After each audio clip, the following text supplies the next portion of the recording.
This is Dr. David Allen coming to you on the television program, People Helping People.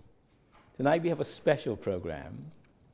Ms. Keva Bethel has been my research director for many years. And during the lockdown due to the pandemic of COVID, she's written a special children's book about the adventures of Cohen. This book is so important because, as somebody has said, children's books are the real books, because guess what? We are twice a child and once an adult. Keva, where did you get this idea as a brilliant researcher to write now for children? Well, good evening, Bahamas. What happened is, prior to the first lockdown in spring of 2020, a child's birthday party was my last social event. So I wrote the story as a gift to the child so that he can know what was happening in the world when he was celebrating a birthday. Wow. Yeah.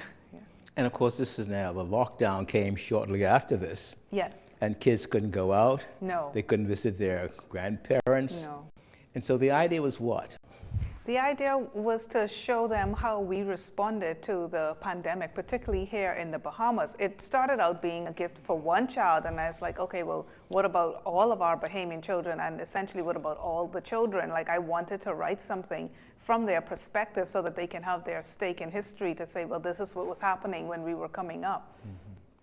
Now, somebody has said, when you write a book for children, in some sense, you're talking about yourself. Yes. I realized in any way, was this book about Keva Bethel? Yes, as I started to develop the characters and plots for the subsequent stories that'll follow, I realized that I was getting in touch with my own childhood, and I soon saw myself through the eyes of the main character. So, wow. Yeah. And what was your childhood like? Well, the back of the book, it says that I grew up in a home filled with love and literature. So literature was a very important part of my childhood. I was read to as a child, and I loved reading, and I envisioned myself in the stories, and it just helped me, to cope with whatever I was going through as a child. Literature is important for children. So your parents actually read to you? Yes, sir, they did. Would that be every day or during nighttime stories? During the nighttime. I came up in the time with the Disney stories, so all the princesses and Snow White and... And they lived happily ever after. Most of them. Yeah. So you feel that because that exposed you to literature, right. You felt during this time when we've been locked down as a country and people are isolated and not mixing with their relatives, sometimes funerals are alone, people are in hospital alone, people die alone. Yes. You feel that the children are hurting? I feel that they are, and I feel as though they don't always say what's going on. They internalize and they act it out. Children speak through their actions, so. Children what? They speak through their actions. Can you explain? Yeah, they internalize, not all the time. They have the words to verbalize what is going on in their life. So they internalize and they act out what they're actually feeling. Mm-hmm.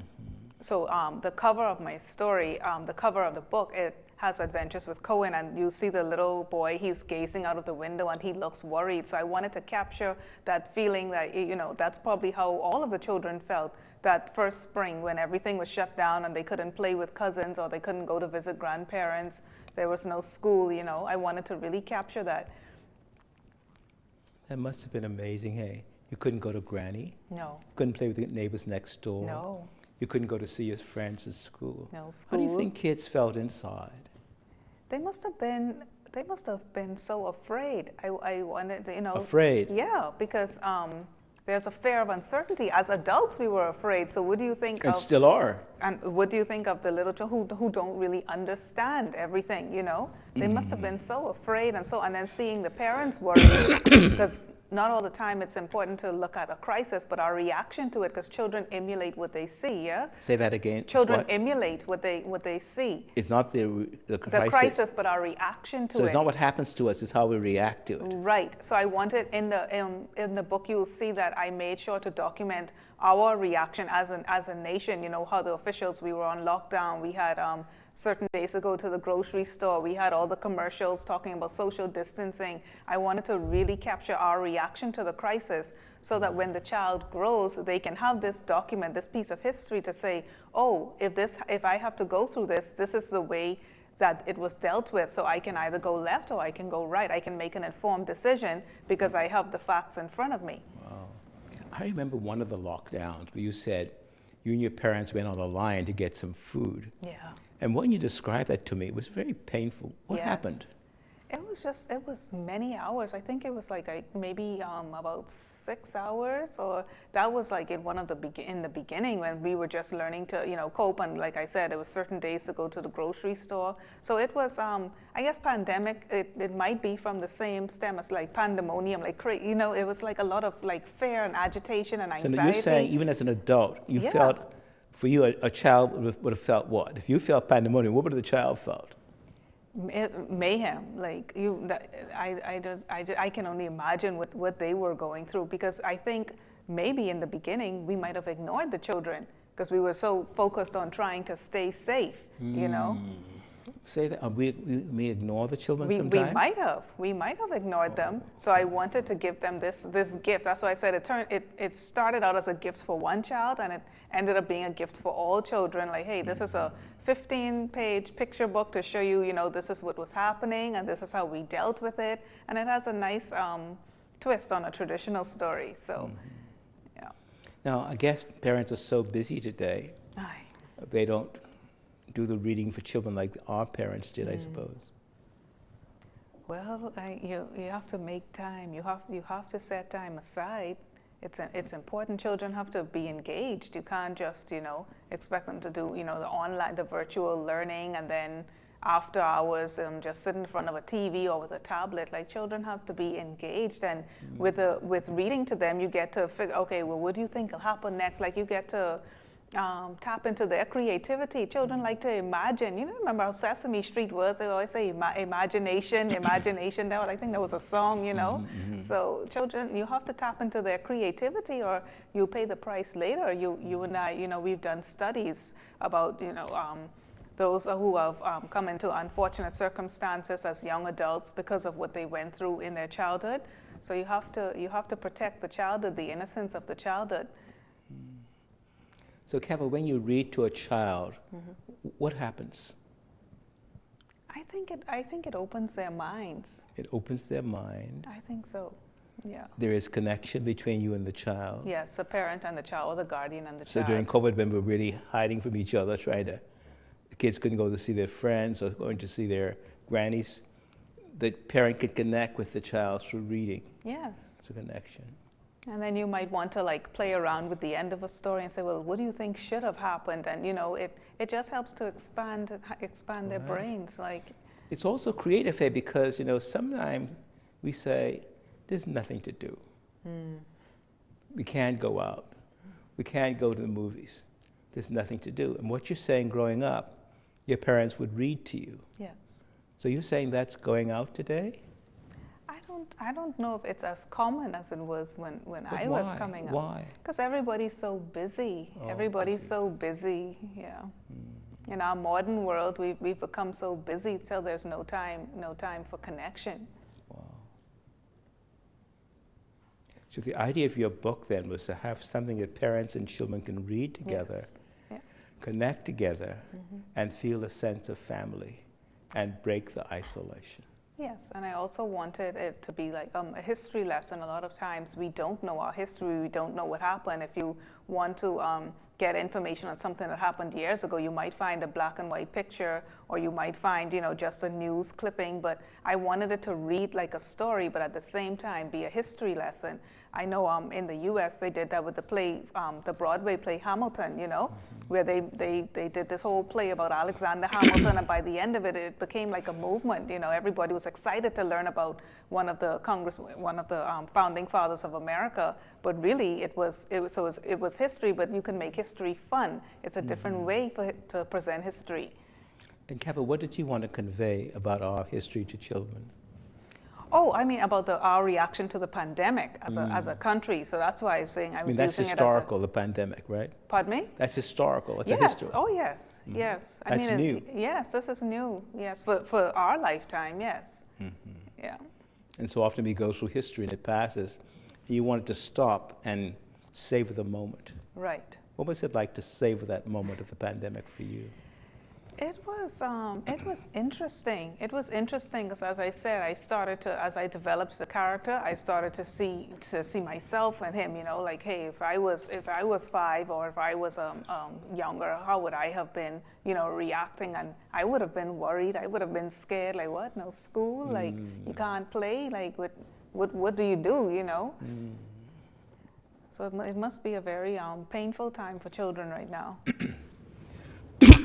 That's interesting you should say that, because I interviewed a number of the Dorian survivors who came to Nassau after their time in Abaco. And one lady said she was housed in a very small house with about 40 people. There was a little girl there, and she found a little book, and she found herself reading to that child. And she said when she started reading to the child, even though the hurricane was on the outside and the wind was howling and terrible noises. It helped to calm the inside. Right? It calmed the inside. Is that what you're after? Well, yes. Yeah. Then the pain of the pandemic, lives have been lost, businesses have been lost, money has been lost, a lot of pain. And as adults, that's what we're focusing on. But in your list just now, nobody said, what about the children, you know? Children. Yeah, the children, they need, you know, to feel included. Now, some of your research studies really have been about children and the hurt they go through. Yes. What are some of the principles you came across in your research here in the Bahamas? In the study we did just prior to the lockdowns of COVID-19, 2020, we did a trauma study, and what we found out was that people who were traumatized or had adverse childhood effects before the age of 18, they suffer physiological and psychological issues in their young adult or later adult lives. What's an adverse child effect? An adverse child effect, that's a questionnaire that was produced by Felitti and Ander.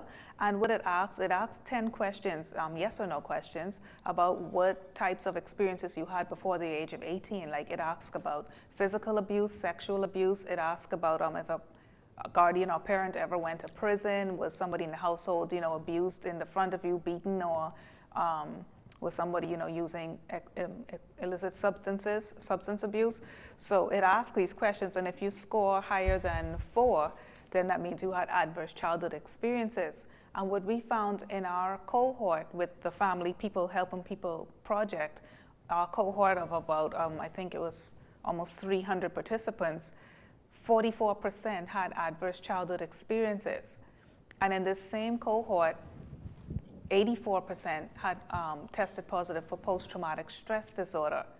And a lot of the participants also indicated various physiological issues like stroke, diabetes, hypertension, cancer. So in our study prior to COVID, we saw the correlation between trauma in childhood and adverse effects in adulthood. And what are some of the correlations you found between trauma in childhood and what happens in adulthood? Oh, those who had adverse childhood experiences, they experienced physiological and psychological issues as adults. Hence why they, you know, most of them were in our program provided free group therapy to marginalized communities, and a lot of them presented, you know, with anger issues or depression. But we had to form a relationship with them and sit with them for a while, like a few years, before we can come and introduce this study to ask them, well, what really happened to you as a child? Yeah, that's very important, hey, because what we found in our work is that just asking a group of Bahamians a series of questions, you don't know what you're going to get. But if you do the time like we did for 4 or 5 years, where we bonded with the people, Wednesday, Thursday, week after week, there was a knowing, there was a license to understand what was going on inside of them. Okay. And you seem to imply there was a connection between mental problems and physiological problems? Yes, there's a connection between trauma and then physiological and psychological effects later in life. So the same things that would cause diabetes and hypertension and obesity causes, you know, suicidal, homicidal tendencies, anger, anxiety, depression. So the origin of our mental health issues and physiological issues in adulthood are the same. Could come from what? Trauma in childhood. Wow. You see why Christ said, suffer the little children. Don't turn them away, right. We're going to take a break and be right back.